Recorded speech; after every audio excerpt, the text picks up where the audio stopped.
This is where I create content, and it allows me to pump out over 100 videos a week. Today I want to walk you through my process and show you what it takes to create so many videos, how I do it, why I do it, and how I turn the best performers into ads. So I'm going to set you up right over here, and we're going to go through it step by step. I have a tripod right here clipped to the table, and this is where I put my primary cell phone for a top-down angle of whatever I'm working on. Let's say it's this cutting board and I'm doing a project. This is gonna go right here.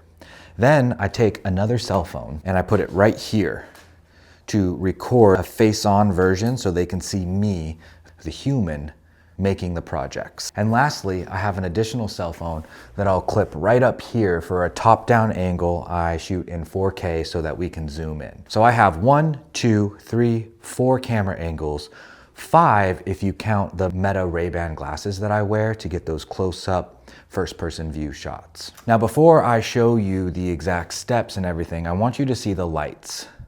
Okay, you can see that I have a bunch of studio lights here. You want this area well lit. You want to be able to see everything very clearly. And in order to have good lighting, you need a lot of lights. Like, I'm not joking. It's one of the most important things. You can't skip on that. Otherwise, a cell phone is perfect for everything else. All right, so this is where I normally record my content. Now, I typically stand on the other side of the table where the camera is so that we can have an epic view of the first person look. But when I live stream, I stand back here with a nice backdrop. You can see all the lights are pointed at me and it looks fairly decent. But how do I record and produce 100 videos a week? I do the entire project start to finish in just one big chunk. I don't do any talking, I don't do any A-roll, because I found that it's harder for me to focus when I'm talking and crafting at the same time. And that's another point I want to make. I run a crafting company. This is a very demonstratable product. Your product might not be as demonstratable. It could be a supplement, for example, so you'll have to find another way to produce content. But there's always a way. There's always something you can do. If I can get 15 million views a month crafting and get 10 million views a month creating business content, I promise you there's a way to get it done. The skills translate. So that's what I'll do.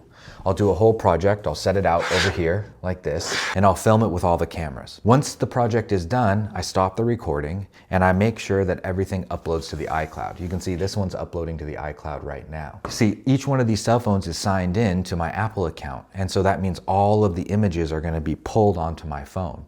And I have this application on my desktop called iCloud Photo Transfer. I don't know, whatever. You just sign into your iCloud and you're able to copy paste the files onto your PC. Once the files are on my PC, I will then categorize them based on project. So this project is going to be Daisy the cow on a walnut cutting board. And I'm going to have about 5 different camera angles for it. This way we can piece the shots together and make it interesting instead of just using one camera. But here's where the magic comes in. Once I have all of the shots organized in specific folders based on the project, I then open up ChatGPT and I go to my script writing where I've trained it on hooks, formats, my customers, and everything else. And I talk to it. I literally press the microphone button and I say, hey, Cove, that's what I name my AI. Hey, Cove, I've got this project I just did on a walnut cutting board. I'm calling it Daisy the cow. It's one of those long-haired cows. And I started by grabbing this walnut board and I sanded it smooth with our sanding kit.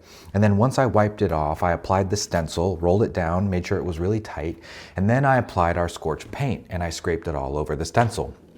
Once I blotted away the excess, I then removed the stencil and heated it up with our heat gun. As soon as I hit it with the heat, it started to transform. The ink went from red to light blue and then to black and burned permanently into the wood. Once the project was complete, I hit it with our food safe finishing oil and the design really popped. What I need you to do is create 5 different voiceovers. Each voiceover needs 3 text hooks. We need to speak to our customers. Remember our Pinterest Pollies and our crafty carols. And I need you to make it sarcastic, fun, engaging, and storytelling. And include the trainings that I gave you on text hooks and prompts to make it interesting and engaging.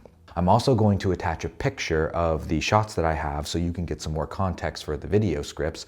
But if you have any questions, feel free to ask me. I'd be happy to elaborate. That's what my prompt looks like. I just speak it into the microphone and tell AI what to do. And then it spits out 5 or 6 different voiceovers. This is where the magic happens. I'll go on my PC and I will record the voiceovers. I'll literally take the voiceovers and copy and paste them into my Notion document, which is how we organize all of our content. And I'll show you what that looks like. But each project gets its own Notion link, and inside that link we link to the footage, we assign it to the company, we assign it to an editor, we put in a priority level, and that's where I copy and paste the scripts so the editors know how many videos they need to make and what scripts go with what. Now, once the scripts are pasted in there, I'll do a little bit of editing and refinement to put my thumbprint on it and make sure they sound natural and not like artificial intelligence, because you know how they can be. And then I sit down and I record them. I use OBS to record from my computer. I have a nice microphone set up. I close the door, I close the windows, I have noise canceling. It runs through a compressor, and I get really crispy audio from it. So what I'll do is I'll pull up the voiceover, I'll hit record, and then I'll speak the voiceover into the computer and record each voiceover as a separate clip.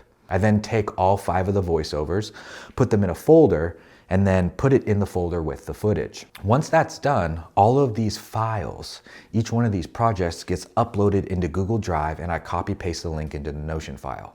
Then I change the status of that file to ready for editor. And then the editors know that they can go grab that and start editing it and putting it together. But we're not done. After the editors have finished putting together one of the videos, they upload it to Frame. Frame.io is a video commenting software. They basically upload the video, and then I can watch it and make comments like, hey, shorten this clip, change this hook, change the text here, fix this, add different B-roll in this spot, and I can include timestamps along the video, and it makes it very easy for my editors to make changes. Once we're happy with the videos, all of them get exported to a Google Drive folder, and then it goes to my content manager, one of the members on my team who's responsible for organizing all of the content and getting it posted to all 7 platforms. And so each project turns into 5 or 6 different videos with 5 or 6 different camera angles that we can break up the monotony. Each video has a different voiceover, and then each one of those videos gets cross-posted to all the platforms. And this is how we're able to put out hundreds of videos a week, because I have this setup and I have a system. And that's what I wanted to give you a sneak peek into today, is the system, the behind the scenes of how we put it all together, how we get the shots, how we edit, how I think about it, and then how we validate ideas. Because this is the exciting part. Once all the content gets posted, we review them every Monday. We look at the last week's posts, we look at what did well, we look at what didn't do well. We study the retention graphs. We look at where viewers swiped away on the video, and we use it to get better. Sometimes we'll go back and re-edit old videos with new voiceovers. Sometimes we'll make tweaks and just alter things ever so slightly to have a better hook or more retention. Because if a platform sees that a video was watched all the way through, or even better, watched 1.5 times, it's going to show it to more people. So we're ruthless when we do our editing and get feedback on these videos. Say, hey, this hook was too long. That clip was 2 seconds. It should have been 1 second. That hook is garbage. Didn't work. You can see where they swiped away. Or this one really hit. Here's why. Here's why I think it worked. And we learn from this as a team, and we get better with every week's content. Like, we just keep posting and we keep learning and we keep getting better. Now, when we have something that really works, we'll turn it into an ad. But it's hard to tell what actually works, because views don't equal sales. Sometimes, like Alex Hormozi made this example the other day. He said, if I was standing outside and a grandma ran up and punched me in the mouth and knocked me down to the ground, it would probably get a bunch of views. It would be a solid hook, but they wouldn't be my people. It wouldn't lead to sales and follows. It would just lead to views. And you can't eat views. And videos with high views don't always do well as ads. What you really want to do is craft content that speaks to your ideal customer. For me, it's crafty ladies, Pinterest Pollies and crafty Carols, ladies in the Midwest that are making stuff like this, okay? So I need to make something that would motivate them, inspire them, educate them, or get them to buy our stuff and do what we've done so they can copy the results that I've gotten. So I have to make content tailored to them. And so as we're evaluating this content, we're not just looking at views, we're looking at ratios. Views to likes, views to saves, views to comments, views to shares, views to conversions. You see, Conversions are really hard to track. This is the attribution problem that we all are dealing with after iOS 14. It's just hard to tell what videos lead to sales.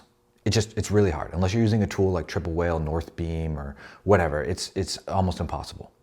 So we look at conversions on TikTok Shop to see what videos perform the best. And if they get a lot of sales, we will run it as an ad. Even if it got 5,000 views, if it led to a bunch of sales, we're gonna test it as an ad. And this is where it's special and can really leverage and multiply your business. Because all the content we put out is not just to get views and learn from. It's to validate winning ads. Because ads are where the real money is. If you had a machine where you put $1 in and you got $4 back, you would borrow as much money as you could and dump as much money into that machine as humanly possible. That's what ads are. Meta ads specifically is what I'm referring to. So those best videos get loaded up into Facebook every single week. And then we run them for a week, we give them some budget, we look at what did well and what didn't, and then we make another campaign with our winners and we keep doubling down. We get more videos, we test them. The winners go into their own campaign and we just let it run. We increase budgets until cost per acquisition increases. And then we'll pull back and let it stabilize and just leave it be. Now, I'm not gonna get into the ins and outs of advertising in this video. I don't think it's that important right now. That's a whole nother video in itself. But what's important to know is that we use organic content. We pump out tons of content to get reps in, to get better, and to validate winning ideas. And then those winning ideas become ads. And those ads are what drives business. Because I can spend, $1,000 a day on Meta and make tens of thousands in sales. Now, it's a slow process. It takes time, but it is absolutely a muscle worth building.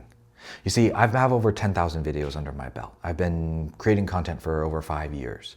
I've learned a lot throughout the process. I've learned intuitively what works, what doesn't, the text to use, the hooks to use, when to cut a video short, when to make edits. And I just inherently understand it and can sense it now better than I used to be able to. And I'm betting that I'm gonna keep getting better at it over time. And by exercising that muscle, I don't have to pay a marketing agency. I don't have to pay an ad buyer. I don't have to pay content creators. I don't have to spend all this money on marketing on companies and agencies that don't give two shits about who I am, who my customers are, and what my product actually is. I can do it as a founder. I can use our products and I can get familiar with them and be a master. I can make content for free myself and build a real connection with an audience and match my face to the brand, and I can highly leverage it. Now remember, there's 4 forms of leverage: content, people, code, and money. I don't have a lot of money. I don't have the money to hire great people, A players, so I can't get leverage out of them. We sell physical products, so code is off the table. That leaves content. Content is free and it's highly leverageable, not just for getting attention on social media, but for validating creative that you can then use as advertisements to bring in sales consistently. It's not a simple thing. It took a lot of years to get this process down. We had to start really small. I did everything myself until I had enough money to pay someone to help me with the tasks that were taking up most of my time. For me, that was editing. And you can get editors for like $8 to $12 an hour if they're overseas. I have some great ones. You can reach out to some of mine. And then as you make more money, you can start offloading the process, right? You can start adding in tools like Notion to track things, having extra cell phones, better microphones, better lighting, more editors, a content manager like I have, and you can build a system that will work for you. You see, what I've had to figure out is how to make content sustainable for me, because I don't want to get burnt out and I don't want to do things I don't want to do all the time. So the way I have it set up, I just throw in an audio book or a podcast or listen to some music, I craft, I do a bunch of projects, I go sit down, I organize everything, and I create a bunch of voiceovers. It's very doable. Now, this isn't the only style of content you can make this way. There's a lot of different things you can do. You can just start collecting shots of you going about your day doing stuff. Like, there's a list of shots you should have for B-roll. But eventually you'll have so much footage that you can just start pumping out voiceovers or talking to the camera and overlaying footage to show what you're talking about. Whenever you have the chance to show instead of tell, you want to take it. And if you just start the process and get through the sucky period of you not being good at it, you can eventually get to a point like this where we've got ads where we're getting customers for $10, $15. Our average order value is like $45. So For every sale I make on Facebook, I'm making a profit of like $20 or $30. That's insane. Most companies can't do that. Most companies aren't able to do that. Most companies aren't even profitable. But to be profitable on the front end like we are, it's very rare. And it's all because of our content.